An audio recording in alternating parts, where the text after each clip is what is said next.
Saya tahu tak korang marah dengan saya sebab korang rasa macam saya tak buat apa-apa. Saya bukan tak buat apa-apa. Saya bukannya tak tahu yang ada video AI yang gunakan muka saya, suara saya, gambar saya. Iya, saya tahu. Tapi korang nak suruh saya buat apa? Saya dah report video tu. Dah report account tu sendiri. Korang follower saya pun dah tolong reportkan juga kan? Masalahnya, platform tu tak nak turunkan video tu. Saya dah email platform tu macam Meta ke TikTok ke, saya email dia orang. Masing-masing buat pekak, langsung tak ada jawapan, langsung tak ada tindakan. Video yang fake, yang AI tu masih berkeliaran dekat media sosial. Saya pula yang dapat warning. Kalau korang nak tahu, saya ni dah siap pergi duduk dekat balai polis dan buat report polis dah. Masalahnya, polis cakap diorang pun buntu, tak tahu nak buat apa sebab tak ada akta yang sesuai untuk diorang macam siasat ataupun ambil tindakan. Tak ada akta yang sesuai sebab yelah, yang buat tu fake account, fake video. Jadi, nak ambil tindakan terhadap siapa? Platform owner tu pula macam Facebook ke TikTok ke rasa diorang tak bersalah, tak bertanggungjawab. So, apa yang saya boleh buat? Cuba korang bagi cadangan. Saya sendiri geram dan sedih bila dengar ada parents korang yang tertipu beli jus cuci usus lah sebab tengok video Dr. Mala. Ada juga budak-budak remaja yang pergi beli pil pemutih sebab tengok video Dr. Mala. Saya pun hitam lagi. Macam mana korang boleh percaya pil pemutih? Memang saya geram, saya sedih dan saya buntu sebenarnya. Tak tahu nak buat apa. Tapi tu semua cerita lama. Saya baru tengok berita hari tu, start 1 Januari 2026, kita akan ada akta baru. Akta Keselamatan Dalam Talian 2025. Ataupun Online Safety Act 2025 ataupun singkatannya ONSA. Ini yang saya tunggu selama ni.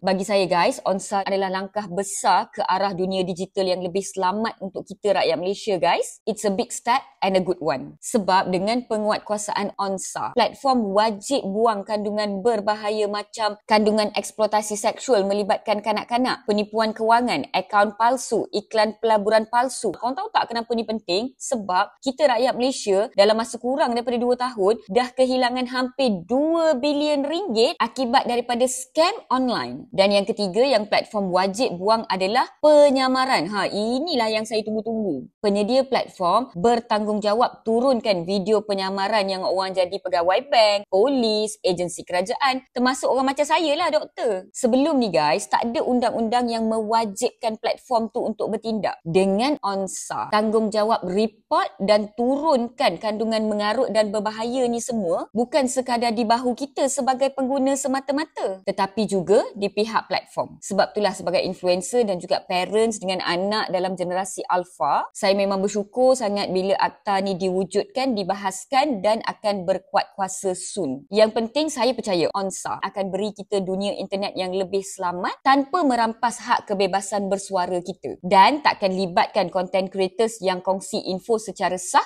dan jujur. Tapi kepada pemilik fake account yang jadi scammer online yang suka sangat menyamar atau menyebarkan kandungan tidak selamat dan tidak benar, sekarang dengan ONSA, buku bertemu dengan ruas. Lepas kuat kuasa akta ni, senang saya nak saman orang yang buat fake account, yang sebarkan fake video saya. Korang sabar jap, biar ONSA buat kerja dia.